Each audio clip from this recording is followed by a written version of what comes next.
प्रशासनिक जो ढांचा है वो पूरी तरीके से सरकार पर हावी हो रखा है। दर मंत्रियों के यहाँ ठोकरे खा रहे हैं। बजट में कई हुई बात को अगर सरकार भूल जाती है, इससे विडंबना की बात हो नहीं सकती। युवा हितैषी के लिए ये अपना जो है फैसला नहीं ले पा रहे हैं। हमारे साथ में विधवा बहनें भी हैं, इनके साथ भी अन्याय हुआ है। जो भी समस्या हमारे सामने आएगी हम उनका सामना डट के करेंगे। आरएएस, पीएसआई, ईओआरओ जैसी महत्वपूर्ण परीक्षाओं की तैयारी करें विकास सर के मार्गदर्शन में। आज ही डाउनलोड करें सर्मिक अकेडमी ऐप। नमस्कार, मैं अजय कुमार शर्मा और आप देख रहे हैं एजुकेशन नगरी न्यूज। दरअसल मैं मौजूद हूँ शहीद स्मारक पर और लगातार एक साल वेटिंग रूल्स नियम को लेकर लगातार ये जो चतुर्थ श्रेणी के कैंडिडेट थे वो संघर्ष कर रहे हैं। कई बार धरना प्रदर्शन किया, अपनी बात सरकार तक पहुंचाने की तमाम कोशिशें की, लेकिन मुख्यतः सरकार और पक्ष विपक्ष दोनों ही सुनने को तैयार ना हो तो अब इन्होंने आरएलपी की तरफ रुख किया है। ये वो कैंडिडेट है जो लगातार मांग कर रहे हैं कि एक साल 1 ईयर वेटिंग रूल लागू किया जा सके ताकि चतुर्थ श्रेणी जो काफी बड़े पद पे वैकेंसी निकली थी उसमें अभ्यर्थियों को लाभ मिल सके। अधिकतर वही इसमें स्टूडेंट आपको मिलेंगे जो 1 ईयर वेटिंग रूल्स के लागू की मांग कर रहे हैं, वो चतुर्थ श्रेणी के कैंडिडेट है। लेकिन न पक्ष न विपक्ष दोनों इनकी बात को नहीं सुनती है, तो अब आरएलपी ने इनके मुद्दों को उठा रहा है और आरएलपी के तहत अब ये प्रदर्शन जारी हुआ है। कल प्रेस कॉन्फ्रेंस हुआ, उसके तहत पता चलता है कि ये लगातार काफी संख्या में बढ़ती जाएगी और अगर सरकार इसमें संज्ञान नहीं लेती है, लागू नहीं करती है, तो ये प्रदर्शन ना थमने वाला है ना रुकने वाला है। उन सभी मुद्दों को लेकर आज ये प्रदर्शन कर रहे हैं। आए पूरे मुद्दे पे बातचीत करते हो। क्या एक साल वेटिंग नियम को लेके क्या आपकी राय है, क्या किस तरह देखते हैं, क्यों वास्तविकता में नहीं हो पा रहा है? पक्ष हो चाहे विपक्ष हो, दोनों इस मुद्दे पे बात नहीं करना चाहते। सर, सीधी सी बात है कि वर्तमान में प्रशासनिक जो ढांचा है वो पूरी तरीके से सरकार पर हावी हो रखा है। मुझे नहीं लगता कि ये ऐसी चीज़ है कि जिसको सरकार चाहे और लागू नहीं कर सकती। पिछले 1 महीने से आप देख रहे हैं हम दर मंत्रियों के यहाँ ठोकरे खा रहे हैं और लगातार हम प्रयास कर रहे हैं। ये हमारा दूसरा धरना है। पिछली बार हमें 10 दिन का आश्वासन दिया गया था, 7 डेज का दिया गया था। हम 10 दिन बाद आज वापस आए और सबसे बड़ी चीज़ ये है कि जो प्रशासनिक ढांचा है उन्होंने भजन लाल जी के दिमाग में इन 1 ईयर वेटिंग रूल्स को लेकर पता नहीं क्या डाल रखा है कि वो इस मुद्दे को लेकर भयंकर डरते हैं। जबकि बड़े बड़े मंत्री जो बीजेपी में है, जवाहर सिंह बेडम जैसे मंत्री, उनके तक इसको लेकर ट्वीट और जो है बाइट आ चुकी है कि ये जेन्युइन मुद्दा है। इधर आलोक राज जी कह रहे हैं ये टेक्निकल इश्यू है। तो मैं तो चाहता हूं इतने सारे युवा है, आप बताइए, सब पढ़े लिखे हैं, सबको नॉलेज है, कौन सा टेक्निकल इश्यू है। यहाँ आईटी के बच्चे भी है, देख लेंगे कौन सा टेक्निकल इश्यू है। तो टेक्निकल इश्यू है उसे सॉर्ट आउट करो, या फिर युवाओं के साथ ये कुठाराघात क्यों? 4 जून को खुद ही कहते हैं कि हम बजट के अंदर कहते हैं, बजट में कई हुई बात को अगर सरकार भूल जाती है, इससे विडंबना की बात हो नहीं सकती। युवाओं को जिसने अनदेखा किया उसको मुंह की खानी पड़ी। ये सियासती ताज जब तक है जब तक युवा साथ है। युवा वो गीली लकड़ी है, जिस तरफ मोड़ा जाएगा उस तरफ पूरा स्टेट जो है मुड़ जाएगा। इसलिए मैं यही कहता हूं कि बिना देरी किए हुए 1 ईयर वेटिंग रूल्स को लागू किया जाए। हताश चेहरे, परेशान चेहरे आप देख रहे हो, पिछले 1 महीने से सड़कों पे घूम रहे हैं। इस तरह से तानाशाह बनना कतई ठीक नहीं है। मैं उम्मीद करता हूं कि जल्दी से जल्दी इसको लागू किया जाए। आपने यहाँ जिक्र किया कि बेडम जी खुद ट्वीट करते हैं, कैबिनेट में वो बैठते हैं, कैबिनेट के वो हैं, और ऊपर से अब कल बात की जाए कि कल जोगाराम पटेल से जब सवाल किया गया क्या युवाओं को राहत मिल पाएगी, 1 ईयर वेटिंग रूल लागू हो पाएंगे, उस पर चर्चा हुई कैबिनेट में, तो उनका सवाल था अभी तक कोई चर्चा नहीं हुई, आगे देखा जाएगा। सर, जब भी मिले उनका यही कहना है कि हम इस पे बात कर रहे हैं। मैं तो कभी कभी ये सोचता हूं कि जिस मंत्री से मिलते हैं वो कह रहे हैं बात कर रहे हैं। यहां तक कि इवन नविदा सिविदा के मैटर को लेकर एक बार मैं सीएम साहब से मिला, वो मेरे को कह रहे हैं कि हम बात कर रहे हैं। मैं उनको कहना चाह रहा था कि सरकार आप ही की, आपको किससे बात करना है, सरकार ही आपकी है। लेकिन वो इस बात को समझ नहीं पा रहे कि हमारी सरकार है, अगर वो चाहे तो 1 मिनट का काम है और ये लागू हो जाए। तो क्या जिस तरह एक प्रदर्शन पहले हुआ, फिर दोबारा आज प्रदर्शन हो रहा है, तो अब ये जो लड़ाई है किस कदर लड़ने को तैयार हो, क्योंकि सरकार एक तथ्य रहित बात नहीं कर पा रही है। एक तरफ एक कैबिनेट का कैंडिडेट कहता है हम विचारधीन है, विचार कर रहे हैं, लागू होना चाहिए, वही एक उसके कैंडिडेट दूसरे पटेल साहब कहते हैं कि नहीं, इस पर कोई विचार नहीं चल रहा है। तो क्या आप लोगों का रुख रहेगा, किस तरह प्रदर्शन जाने वाला है, किस तरह का प्रदर्शन रहने वाला है?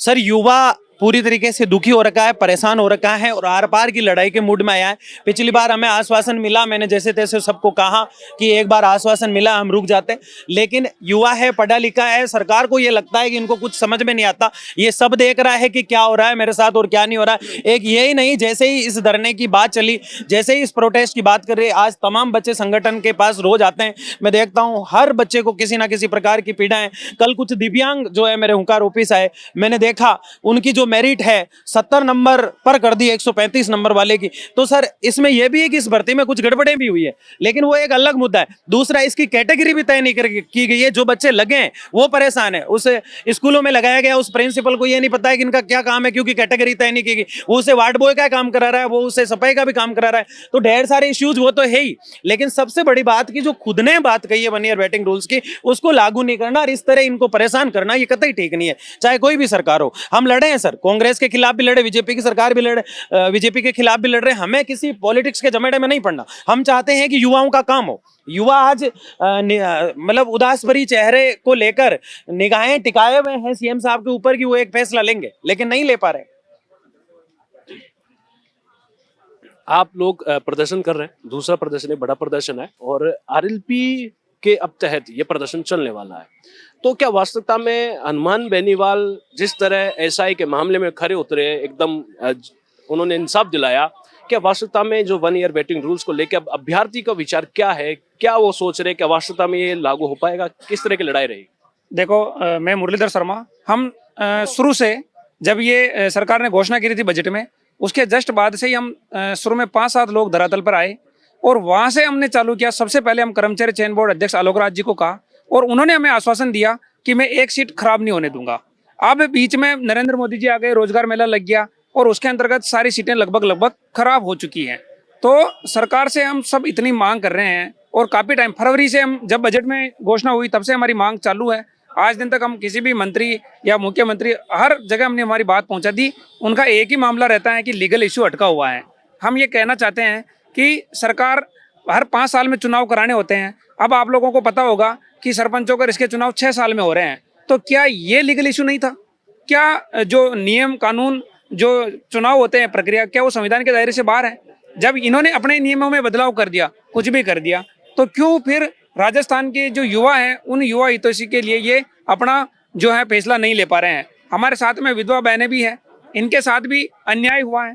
इनको 0 नंबर 1 नंबर पर इनका चयन कर लिया है और उसके बाद जनरल की कट ऑफ जो है 30 नंबर से सीधा 71 कर दी है, ओबीसी की कट ऑफ 56 नंबर कर दी है।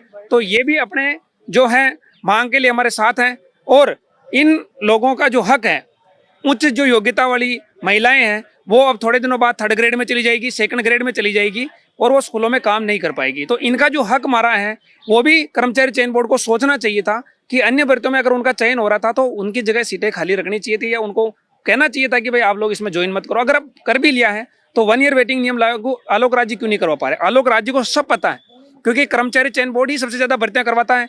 आलोक राज जी के पास हम गए तो उन्होंने बोला कि मैं पूरा तुम्हारे साथ हूँ, लेकिन अब उनकी भी ऊपर नहीं चल पा रही है कि मुख्यमंत्री जी के सामने तो कैसे चले। तो हमारी आलोक राज जी से भी विनती है कि हमारी मांग को आप, उन्होंने हमको कहा था कि मुख्यमंत्री जी से मैं खुद बात करूंगा, तो आज हम आलोक राज जी के पास भी जाएंगे, आलोक राज जी को कहेंगे हम यहाँ से जाएंगे तो आपने क्या मुख्यमंत्री से बात करी है, तो क्या बात हुई आपकी, वो भी हम कहेंगे। क्योंकि इतनी सारी सीटें खराब हो रही है, 3rd ग्रेड में 3000, एलडीसी में 5000, उसके बाद कैलेंडर लगा हुआ है 1,25,000 का।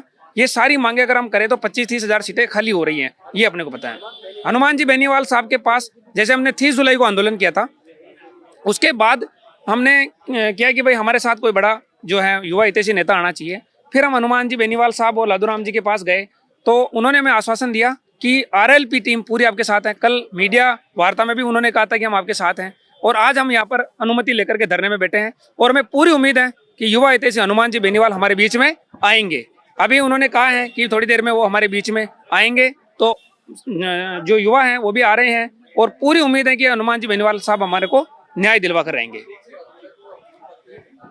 1 ईयर वेटिंग रूल्स को लेके किन समस्याओं का सामना आप लोगों को करना पड़ रहा है? हम जो भी समस्या हमारे सामने आएगी हम उनका सामना डट के करेंगे, मगर हमें भी हमारे हक के लिए हक चाहिए, हमें भी हमारा। मगर हमारे से 0 पे हम आलोक राज जी से मिल के आए थे, कितनी बार मिल चुके हम उनसे, विधवा से। हम अभी फिलहाल बात कर रहे हैं जो 1 ईयर वेटिंग रूल्स के हैं, हम उन पे बात करते हैं, मैं आपसे बाद में बात करता हूँ। तो तमाम आप देख सकते हैं कि लगातार यहाँ काफी संख्या में कैंडिडेट मौजूद हैं और 1 ईयर वेटिंग रूल्स को लेके ये काफी समय से संघर्ष कर रहे थे। आज का दूसरा दिन का प्रदर्शन था और दरअसल बात की जाए पक्ष और विपक्ष को लेके तो तमाम कोशिशें करी जा रही थी कि किसी भी सूरत में बात मानी जा सके, लेकिन अगर बात की जाए कि ना सरकार है, ना वो बात करने को तैयार है, ना विपक्ष जो उसका जवाब देने को तैयार नहीं। अब इन अभ्यर्थियों ने रुख किया है तो हनुमान बेनीवाल के पास और उम्मीद जताई है कि शायद ये अब ये लड़ाई एसआई की लड़ाई जिस तरह लड़ी गई उस तरह लड़ी जा सकेगी और आखिरकार जीत इनको हासिल हो पाएगी। अब देखना ये है कि कितना सहयोग इनको हनुमान बेनीवाल जी का मिल पाता है और ये लड़ाई किस कदर चलती है और सरकार कब तक इसे लागू करती है। बने रहिए एजुकेशन नगरी न्यूज़ पर। नमस्कार।